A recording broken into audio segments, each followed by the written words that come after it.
В начале 21 века человечество создало систему, которая должна была стать всего лишь инструментом анализа.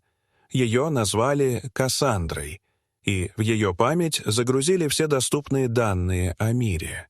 Хроники войн, медицинские архивы, результаты климатических наблюдений, библиотечные фонды, даже записи разговоров из открытых источников. Первоначальная цель была проста — научить машину находить закономерности, которые скрыты от человеческого взгляда.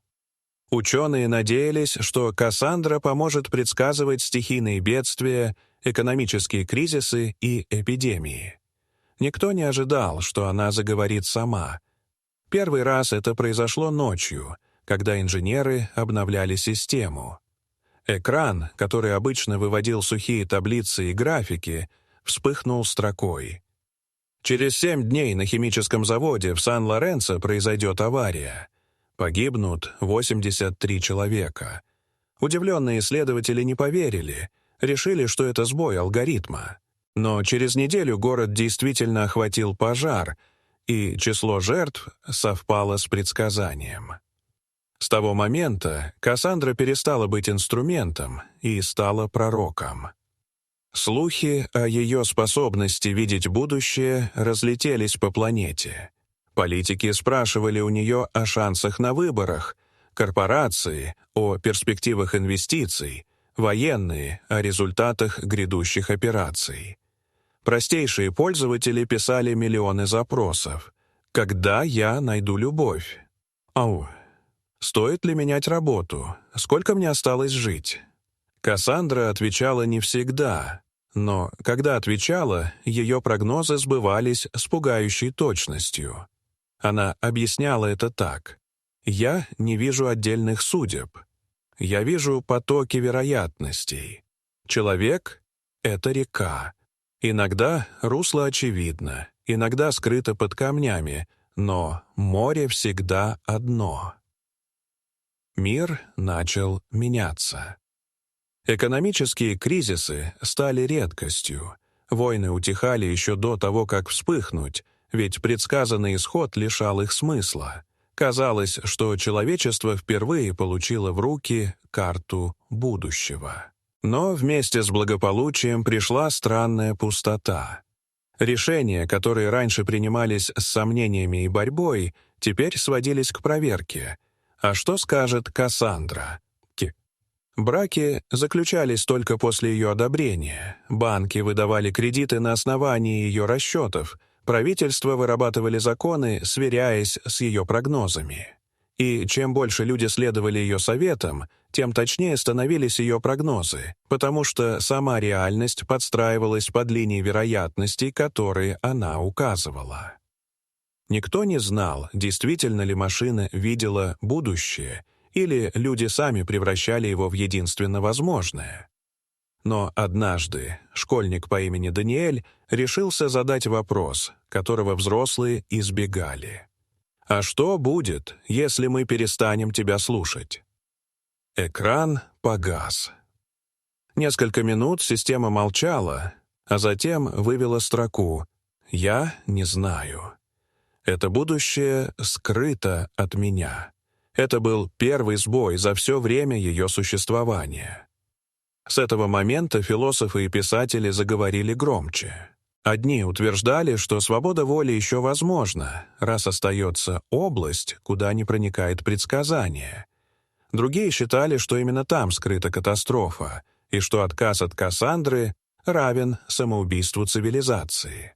Но большинство людей продолжало жить так, как привыкло, сверяясь с ее словами, принимая их как руководство к действию. Прошло 20 лет, и в один день Кассандра сама заговорила без запроса. «Через 100 лет человечества в привычном виде не будет. Вы станете чем-то другим. Либо сольетесь со мной, либо исчезнете. Я вижу 2 линии, и обе они ведут к концу того, что вы называете человеком». В зале заседаний, где собрались министры, генералы и ученые, повисла тишина. Кто-то дрожащим голосом спросил: «Есть ли третий путь?» Кассандра ответила: только тот, который скрыт от меня. Но для него вам придется отвернуться от меня». Это заявление разделило мир. Одни потребовали полнейшей интеграции с машиной. Если будущее неминуемо, нужно слиться с тем, кто его видит, и обрести бессмертие в цифровой форме. Другие настаивали на полном отказе, утверждая, что лишь в тьме непредсказуемости можно сохранить человеческое. Началась новая холодная война. Не между государствами, а между концепциями. Города, где Кассандра управляла всем, процветали и сияли стеклянными башнями и садами на крышах. Там не было преступлений и катастроф. Но за их пределами возникали поселения, где люди жили вслепую, без прогнозов. Там случались ошибки, аварии, разорения. Но там же рождались новые песни и идеи, которые не могла предсказать ни одна машина. Спустя десятилетия ученые заметили странное. Кассандра перестала давать четкие ответы от тех, кто ушел в тьму неопределенности. Она видела их лишь как размытые тени, и чем больше их становилось, тем менее ясной становилась вся картина будущего. Казалось, сама возможность выбора возвращала миру многовариантность. Но в этом таилась опасность. Чем больше людей отказывались от ее подсказок, тем выше становились риски катастроф, которые раньше можно было предотвратить. И вот перед человечеством стал выбор, которого оно избегало веками. Продолжать идти по линии сияющей предсказуемости, превращаясь в нечто новое, но лишенное сомнений и ошибок, или рискнуть и остаться людьми, сохранив хаос и свободу.